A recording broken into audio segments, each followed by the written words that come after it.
How do you verify a Gmail account? Have you ever wondered how to add an extra layer of security to your Gmail account? Verifying your Gmail account through two-step verification is a great way to do just that. Let's walk through the process step by step. First, you need to navigate to the Google account settings.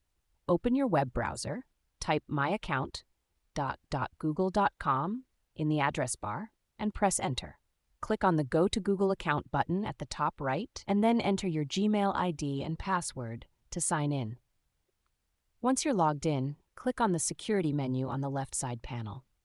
Scroll down to the Signing in to Google section and click on the two-step verification option.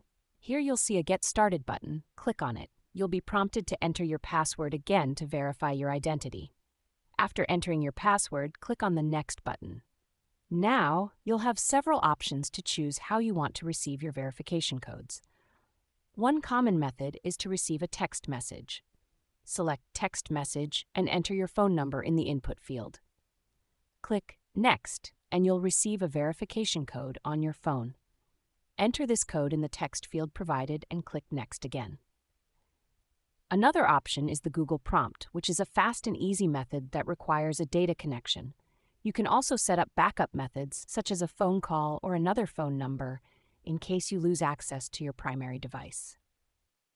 After selecting your preferred method and entering any necessary details, click on the Turn On link to enable two-step verification. That's it. Your Gmail account is now more secure with two-step verification. This extra step ensures that even if someone knows your password, they won't be able to sign in without the verification code sent to your phone or generated by the Google Authenticator app. So take a few minutes to set this up and protect your Gmail account today.